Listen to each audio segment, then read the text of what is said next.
Oke, selamat malam, semuanya untuk hari ini ya, tanggal 20 kita update dulu. Cuman langsung aja kita update dari pergerakan indeks dolar untuk hari ini dan gambaran ataupun referensi untuk besok ini indeks dolar itu mau mengarah kemana. Dari pergerakan kemarin atau zona-zona kemarin yang sudah diantisipasi, masih ada potensial untuk indeks dolar itu dari segi jangka pendeknya itu melakukan pelemahan. Batas pantaunya itu tentunya yang pertama adalah level 104.00 itu yang pertama. Yang kedua adalah kalau misalkan indeks dolar ini mampu bergerak ataupun dari segi time frame daily-nya mampu tutup di level area 104.00, apalagi zona demand yang terbawah ini kurang lebih di level area 103.96 ini break, masih ada potensial untuk indeks dolar itu menguji level area resisten yang ketiga dan support yang ketiga dan support yang keempat itu kurang lebih di level harga 103.92 sampai dengan 103.800 pembulatan sebelum indeks dolar melakukan penguatan kembali. Cuman hati-hati untuk triggernya itu mungkin terjadi Kamis dini hari sekitar jam 2 waktu Indonesia Barat ya, pagi. Selanjutnya adalah kalau misalkan indeks dolar ini mampu turun, fokus yang pertama untuk hari ini dan besok adalah level area 104 terlebih dahulu. Selama harga tidak mampu tutup di bawah level area tersebut, ini masih ada potensial indeks dolar ini sideways sampai salah satu zona tersebut antara 104 dan 104.200 pembulatan. Ini salah satu break atau harga mampu tutup di level area tersebut. Dari segi time frame daily mungkin ini kita akan ngeliatin pergerakan yang jelas, akankah pelemahan untuk indeks dolar ini berakhir di 104 atau tidak. Tetapi untuk fokusnya masih tetap fokus minggu ini untuk pergerakan indeks dolar itu kurang lebih itu di antara 104.77 dan 105.03 terlebih dahulu ya. Kalau pembulatan psikopras levelnya ada di 105.00 sebelum indeks dolar itu lanjut ke 105.300-an kurang lebih.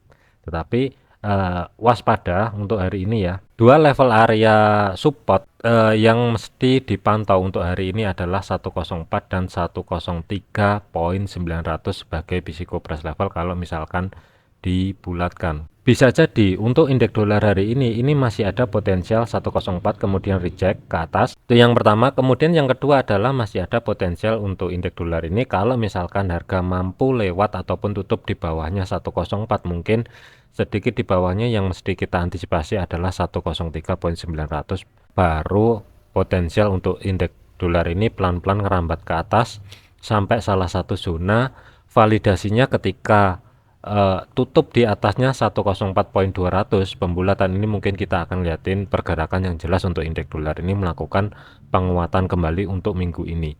Itu yang mesti diantisipasi. Cuman hati-hati ya, potensial 104 dan 104.18 atau pembulatan di 104.200 ini adalah potensial untuk indeks dolar ini sideways terlebih dahulu di malam ini ataupun mungkin sampai besok di sesi Asia. Dua level area ini yang mesti dipantau terlebih dahulu. Cuman untuk antisipasi minggu ini saya masih ragu kalau misalkan untuk indeks dolar itu mampu tembus di bawahnya level area 103.800. Selanjutnya adalah untuk gold ya. Untuk gold kita liatin dulu dari segi time frame monthly ya. Untuk monthly kita ukur dulu. Karena di outlook kemarin itu pergerakan dari segi time frame monthly-nya untuk resisten, pivot dan support itu nggak ada bahasan. Jadi kita liatin dulu. High low yang dipakai adalah di bulan Januari, kita tarik dulu ke atas. Nah, dari segi time frame monthly itu high-nya kurang lebih ada di 2078.93, kemudian low-nya itu ada di 2001.88. Untuk bulan Februari ini, sementara high-nya yang terjadi itu kurang lebih di kisaran area 2065.46, kemudian low sementara yang terbentuk adalah 1984.32. pergerakan saat ini masih ada di bawah level area pivot sebagai kuncinya. Di sisa akhir hari ini sampai dengan nanti terakhir di bulan Februari ini, itu kalau menurut saya kuncinya adalah di level area pivot yang ada di 2040. Selama harga ini nggak mampu tembus di level area 2040, masih ada potensial untuk bulan ini gold itu melakukan pelemahan. Fokusnya adalah di level area 2014 itu yang pertama.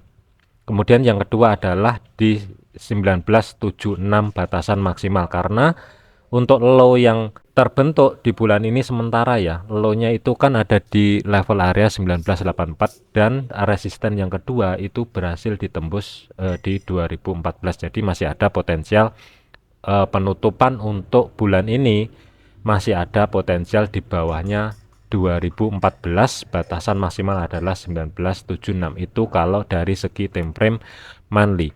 Kemudian untuk weekly-nya kita ukur dulu.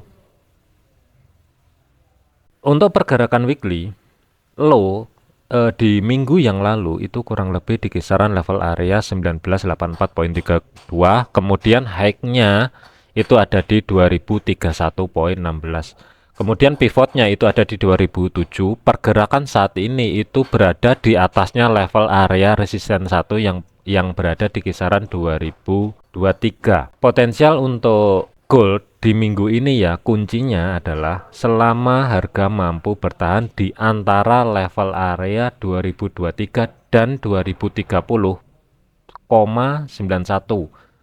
atau pembulatan ya, gampangnya pembulatan 2023 sampai dengan 2031. Kalau ditandain kurang lebih level areanya di sini. Kalau misalkan untuk penutupan antara hari ini atau besok, harga mampu tembus di atasnya level area 2031, masih ada potensial untuk itu minggu ini menuju level area resisten yang kedua yang berada di kisaran 2046 sebelum harga melanjutkan ke bawah di sisa akhir bulan ini. Tapi kalau kita lihatin dari weekly-nya, fokusnya adalah pivotnya itu ada di 2007, batasan maksimal adalah di 1992, itu di support yang pertama, kemudian support yang kedua adalah 1968.92 atau pembulatan di 1969. Ini fokusnya di sini dulu kalau kita lihatin dari segi time frame weekly-nya di tanggal 19 sampai dengan tanggal 23 besok ini. Kemudian kita lanjut ke time frame daily-nya. Sementara weekly-nya dihapus dulu, kita lanjut ke time frame daily. Untuk time frame daily-nya kita liatin dulu high sama low-nya yang tutup di hari kemarin ya. Kita liatin dulu. Dari segi time frame daily, high sama low yang di hari Senin kemarin itu kurang lebih ada di 2023 itu sebagai high-nya. Kemudian low-nya ada di 2011.80 itu sebagai low-nya. Kemudian untuk pivotnya ada di 2017, resisten 1 itu yang berada di 2021 berhasil ditembus.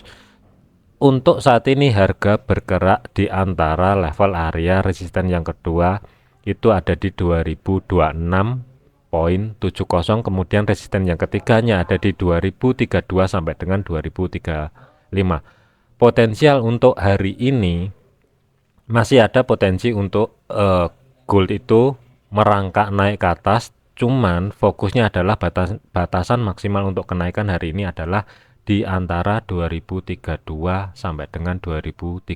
Ini mungkin bisa dijadikan untuk planning sesuai dengan outlook yang kemarin ya. Batasan maksimal untuk cari setup sell adalah di kisaran di atasnya 2030 sampai dengan kurang lebihnya kalau nggak salah kemarin di 2035. Nah, high-nya di sini, kemudian low-nya kalaupun ada pergerakan yang signifikan tentunya itu balik lagi di level area 2002 sampai dengan 1999, kurang lebih di kisaran level area tersebut. Cuman saya ragu, tetapi untuk hari ini fokusnya adalah kalau misalkan ada pergerakan signifikan tentunya kita liatin dulu dari segi support yang pertama. Support yang pertama itu ada di 2013 bertumpuk dengan level area level support yang berada dari segi time frame weekly-nya itu kurang lebih di antara 2015. Jadi ini bisa kita tandain dulu kurang lebihnya di sini. Nah, kalau sudah terjadi kayak gini, kita lihatin dari segi time frame H1-nya. Untuk time frame H1, harga masih bertahan di level area support 2 dari daily yang ada di kisaran 2026 sampai dengan 2027. Kuncinya penurunan hari ini, misalkan harga mampu bergerak balik di level area 2021 minimal, maksimal 2017, potensial untuk gold itu balik di harga kurang lebihnya antara 2015 sampai dengan 2013 untuk hari ini. Maksimal adalah di sesi Asia besok. Itu sebagai fokusnya untuk hari ini. Kemudian kalaupun terjadi kenaikan, kalau kita lihatin dari segi time frame H1 ya, untuk support resisten kita ambil dari pergerakan daily. Fokus maksimal zona pantau hari ini batas kenaikan adalah 2032 sampai dengan 2035, kurang lebihnya di level area tersebut. Cuman sih ancang-ancang saya untuk setup saya pribadi, saya sudah ada entry sell tentunya. Kemudian yang kedua, karena kemarin itu planning saya adalah nyicil tentunya. Saya nggak ngabisin jatah lot untuk minggu ini di satu tempat, tapi saya pecah di dua area. Area terakhir mungkin saya akan pantau di level area di atasnya 2027 sampai dengan 2035. Mungkin saya akan pantau di situ terlebih dahulu. Cuman saya nggak mau buru-buru masuk ke market sebelum ada konfirmasi yang jelas. Dari segi targetnya, kita bisa manfaatin dari pertemuan support weekly dan daily-nya itu yang kelihatan jelas. Itu yang pertama adalah di level area 2013 sampai dengan 2015 terlebih dahulu. Jadi masih ada potensial harga ini nanti kalau misalkan turun ke bawah di level area 2021 batasan maksimal, apalagi kalau ada pergerakan signifikan langsung tembus ke 2017, masih ada potensial untuk menguji level area support yang berada di 2015 sampai dengan 2013. Itu yang pertama untuk hari ini. Kemudian batas maksimal besok adalah sementara ada di 2028 terlebih dahulu. Ini skenario yang pertama. Kemudian skenario yang kedua, kalau harga mampu bertahan di atasnya level area 2027, masih ada potensial untuk gold ini menguji level area kurang lebihnya di antara 2032 dan batasan maksimal sebagai fokus untuk hari ini adalah 2035 sebelum harga balik arah ke bawah menuju level area di kurang lebih di kisaran antara 2000 sampai dengan 1987.5 kurang lebihnya. Tetapi konfirmasinya itu yang pertama ketika harga mentok ya, kita anggap aja antisipasi mentok di level area 2003 sampai dengan 2035. Pergerakan menuju ke bawah yang signifikan menuju level area 2000 itu akan terkonfirmasi jika sekali lagi harga ini mampu break level area pivot yang ada di 2015. Ini mungkin ada konfirmasi, tapi nggak akan langsung, masih ada potensial koreksi ke level area antara 2021 sampai dengan 2026 sebagai level area resisten yang pertama dan resisten yang kedua sebelum harga lanjut ke bawah. Jadi planning saya masih tetap sell. Batasan maksimal untuk cari setup sell saya adalah di 2035. Jadi kalau misalkan digambar untuk planning saya minggu ini tentunya masih tetap sesuai dengan outline yang kemarin adalah sell pertama di sini. Cuman batasan stop loss saya adalah jauh karena saya nggak intraday atau scalping. Saya lebih mengarah ke swing dengan pergerakan target minimal itu minimal 250 pip. Sebagus-bagusnya market itu kurang lebih targetnya di atas 500 pip, itu untuk target saya. Zona pantaunya itu tentunya kalau mau cari setup sell ya, kalau misalkan terjadi konfirmasi pembalikan arah dan harga mampu tutup balik di bawahnya 2022, potensi sell mungkin bisa dibuka di sini. Ini jadikan sebagai referensi aja, jangan dijadikan patokan apalagi sinyal. Yang kedua adalah batasan maksimal untuk cari planning setup sell. Kurang lebih konfirmasinya itu kalau misalkan harga tidak mampu tutup di atasnya 2035 mungkin oke cari setup sell di bawahnya 2032 selama ada konfirmasi pembalikan arah, entah itu doji, hammer atau bearish engulfing mungkin nggak masalah. Tetapi sebagai batasan stop loss untuk teman-teman yang belum punya entry posisi, minimal adalah di atasnya 100 pip amannya. karena volatility di gold akhir-akhir ini gede banget. Kurang lebihnya itu rata-rata pergerakan harian itu bisa nyampe 150 sampai dengan 200 pip itu minimal ya rata-rata pergerakan. Kemudian untuk targetnya jangan jauh-jauh dulu. 2013 sampai dengan 2015 itu sebagai target untuk TP yang pertama. Kemudian TP2 bebas mau nargetin yang ada di 2008 itu ya TP2-nya, atau pilih yang ada di 2002 sampai dengan 1999, kurang lebihnya di kisaran level area tersebut. Kurang lebih pergerakan 300 pip ini oke lah. Ini sementara ya, kalau mau nargetin jauh di bawah ini tunggu dulu, jangan buru-buru dulu. Nanti misalkan kalau sesuai dengan planning tinggal nanti TP1 tercapai, stop loss majukan, keluar sebagian posisi, baru ini untuk targetnya yang TP keduanya ini baru digeser ke bawah nggak masalah. Tapi sementara karena polanya belum terbentuk, itu yang pertama. Yang kedua adalah konfirmasinya belum terbentuk, jadi sementara skenario seperti ini dulu. Oke, mungkin itu aja untuk update hari ini ya. Ingat, jadikan sebagai referensi, jangan dijadikan patokan. Segala keputusan resiko itu ditanggung masing-masing. Untuk teman-teman pemula, jangan kejar profit gede-gedean, tapi konsistenlah. Jangan sampai terjadi overload, apalagi overtrade dalam satu hari, ataupun dikontrol lah. Intinya dikontrol, coba buat jurnal supaya nggak overload dan overtrade, psikologis tetap terjaga. Sekian, terima kasih, sampai jumpa di video selanjutnya.